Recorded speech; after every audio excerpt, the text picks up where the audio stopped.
Welcome to your Daily 5 for Monday, January 8th, 2024.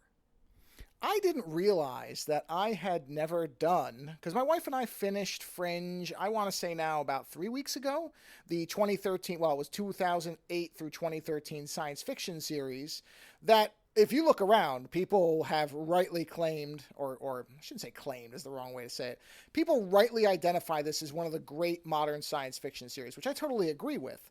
So it's not like I didn't know the show was going to be good, but it took a long time for us to actually watch it. Interestingly, we started watching it on one of Lando's visits probably over a decade ago now, and we never finished it because honestly, I think we'd only made it through, I want to say maybe a few episodes of the season two. That's my recollection of it. But my wife is not as into hard science fiction as I am. So I think that when we were watching it, Lando was here. I think it was one of those things where we weren't really watching it. We were kind of watching it, but we were also talking, so it wasn't really getting into the series the proper way. And then I think my wife was a little bit reluctant to watch it because it seemed very heavy on the science fiction, and that's just not generally my wife's area as much as it is mine. But I had read a lot of reviews that said, no, the characters are really what this show is about. And like most great shows, it's not necessarily the premise. There are those shows, there are exceptions, of course, but most shows really become great because of the way the characters are and the way those characters are written. And that was what I kept reading about Fringe, was ultimately, you'll remember the science fiction elements. Yes, they're very, very present in it. You can't avoid it. But really what you're going to come away with is these wonderful characters that you really get to know and see them change and see them grow, and you really actually care about them.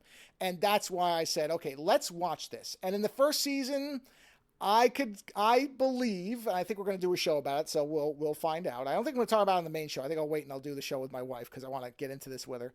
But I think she was not as engaged with the first season, which starts off in a very kind of standard, almost X-Files way. X-Files, but with more gore and less supernatural elements. It's more based in science in general.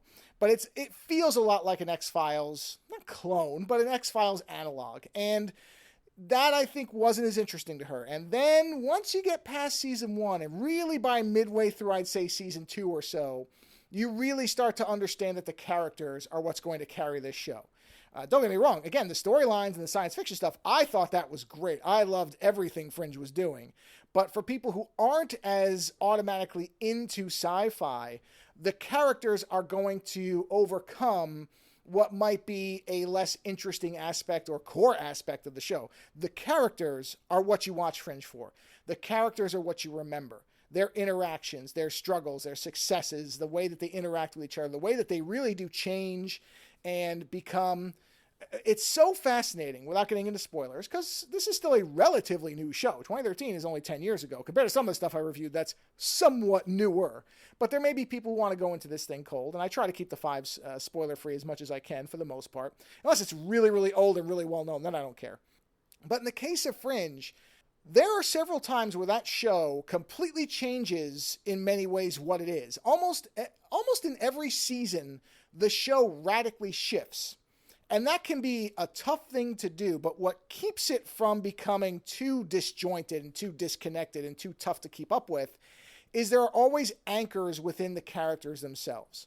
And that those anchored characters, and they move around. It's impressive the way this show moves the anchors around in terms of who stays the same and who suddenly shifts for some reason. It always makes you want to follow what's going on and to hope that they get back to whoever they're looking for or whatever problems come up between a couple of characters. You want those things to get resolved. And that's what I'm talking about. The strength of Fringe, the stories are great. The overall storyline is great. It's a wonderful show in terms of just its narrative, period. But what elevates it over many other shows that have the same type of strong premise, starting points, and good narratives and everything else is the characters. And those characters are so good that they make it into a classic show. It is a modern classic, more so than other shows whose names get kind of bounced around a lot. Fringe is one that really, by the strength of its characters and the way the show writes, maintains, and grows those characters, it really is a cut above most other stuff. So if you never watched it for whatever reason, like I said, it took a long time for us to get to it, I would say give it a shot, and give it a shot for a while, because once you get far enough in, you realize how much it pays off. Fringe is just an excellent show. Later.